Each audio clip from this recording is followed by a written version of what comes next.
On the record, great. Well, good evening. My name is Michael Richard. I'm a commissioner at the Maryland Public Service Commission, and with me this evening is Commissioner Mindy Herman and Commissioner Tony O'Donnell.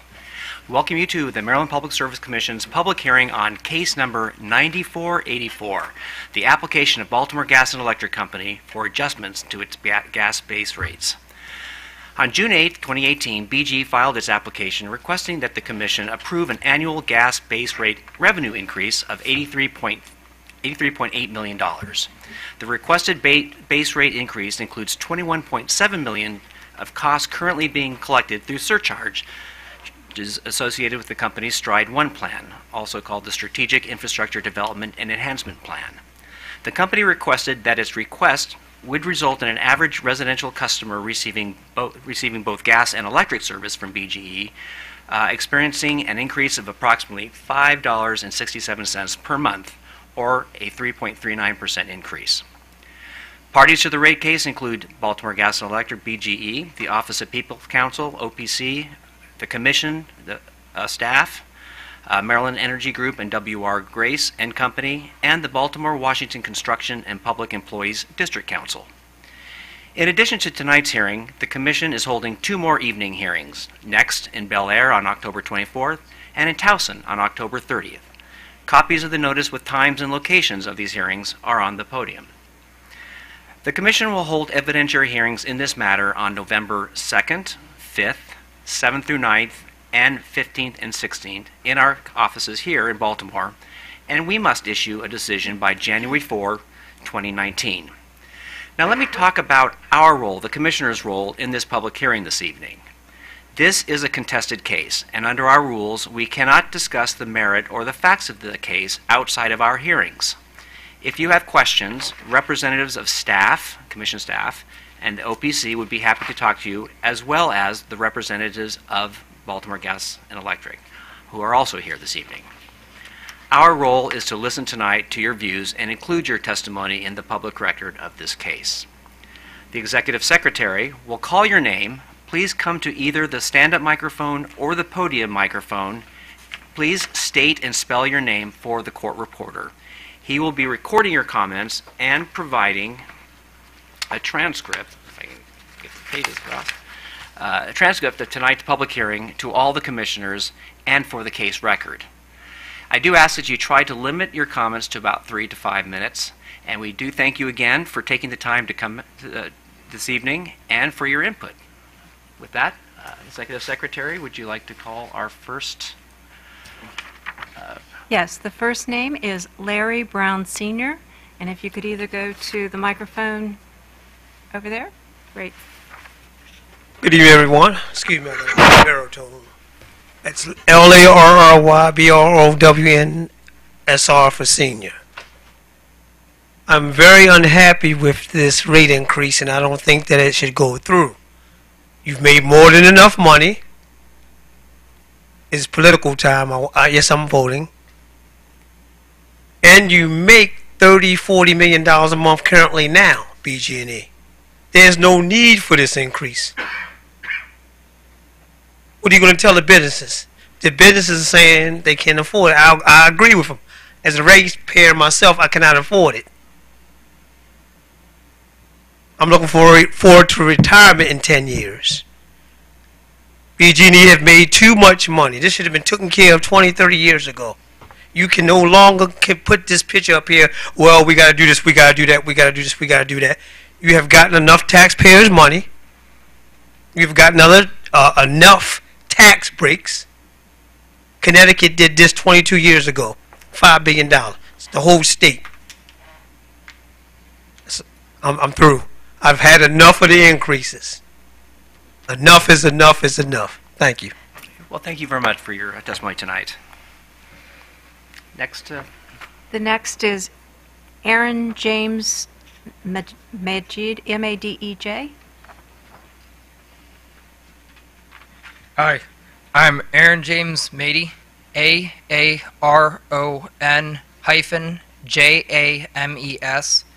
last name M-A-D-E-J, and I'm a pipe layer / underground lineman for Primoris, who's a contractor for BG. And I have several operator qualifications in my field. I'm currently making, well, 1860 as of 2 weeks ago, but 15 originally for a year and a half.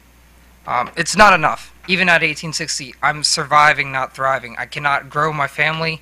I cannot buy a house. I'm barely making my bills, and fiscally, I'm honestly shrinking. The health insurance the company provides is too expensive.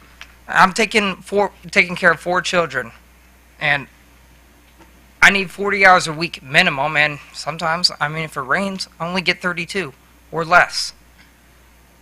I make so little that my family receives Medicaid and SNAP assistance for food for my household.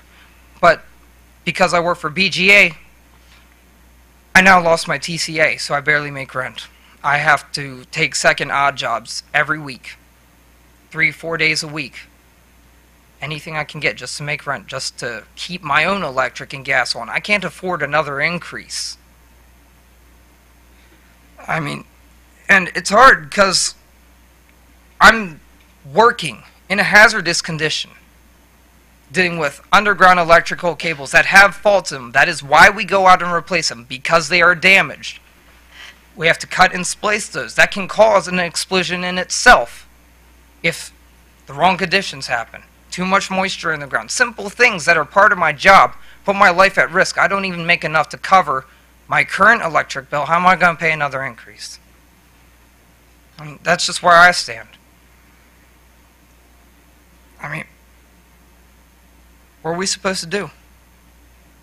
We're just supposed to keep stomaching every rate increase because a business that already makes, as has been said already on the record by the first person, $34+ million per year in revenue.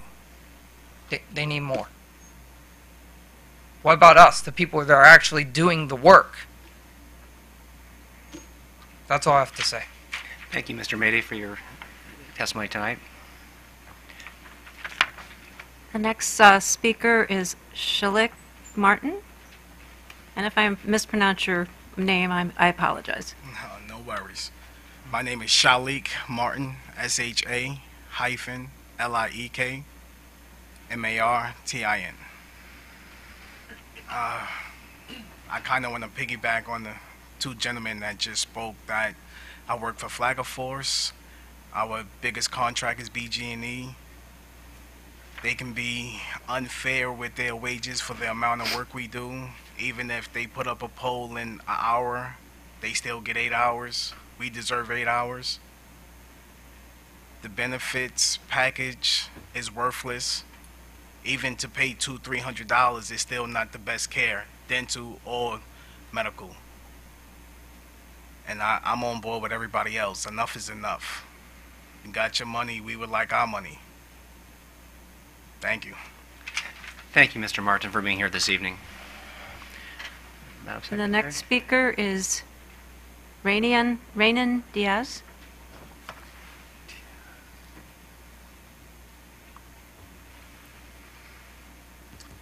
Hello, good evening.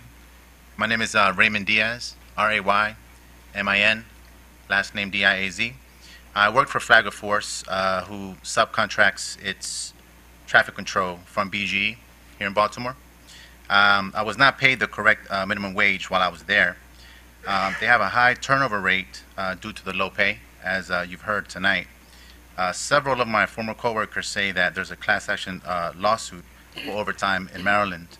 It's very dangerous work, and you know, we feel as though it needs to pay more. I was on the traffic control side of it, so I'm out there just managing traffic and protecting the BG workers or what have you that are conducting the work. The flagging jobs were done before in-house in BGE and paid well. Now they sub out and the pay hasn't increased. If BG wants a rate increase, they need to consider that workers need to be included in benefiting also. Because right now, workers, we can't afford a rate increase without a wage increase, as you've heard already tonight. BG needs to have basic protections that allow workers to speak up and have a voice on the job. Those are my concerns this evening. Thank you, Mr. Diaz. Madam Secretary. The next speaker is Felix Rodriguez. My name is Felix Rodriguez, Felixrodriguez. I work for this company called B&J. This company do a lot of flagger work for BG, and there are a lot of safety issues in this company. The problem is that many workers are scared to speak about those issues, and someone had to take care of. And those are real problems that are happening. And before anything else, these are issues that have to be addressed. Thank you. Thank you, Mr. Rodriguez, for your input tonight. Madam Secretary? No other persons signed up. Okay, we have no one signed up. Is there anyone who would like to be heard at this time? Okay. Well, let's see, it's 6:11. Do you want to go ahead and maybe we can recess for about 10 minutes just to make sure we don't have any people who maybe are stuck in traffic and may want to? Great. We'll go ahead and just take a brief recess, and we will, why don't we resume at 6:20. Thank you.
Great, thank you.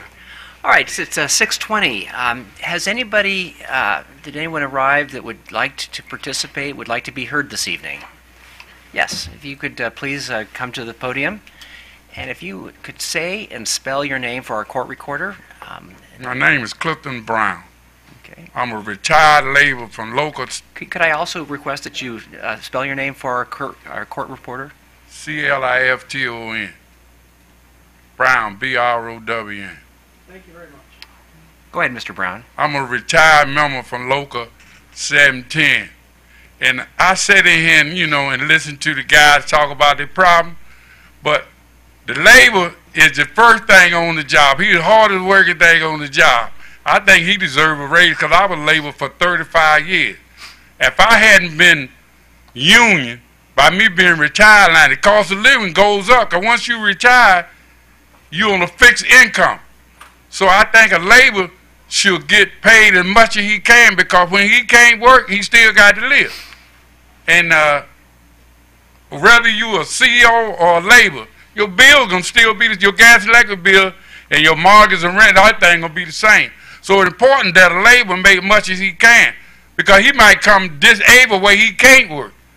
Now how he gonna make it then? So I think that a labor they should make sure when they go up on the gas and electric that a labor should be included. Thank you. Great. Well, thank you, Mr. Brown. Is there anyone else wishing to be heard this evening? All right, seeing no one, we then are adjourned. Thank you so much for being here this evening.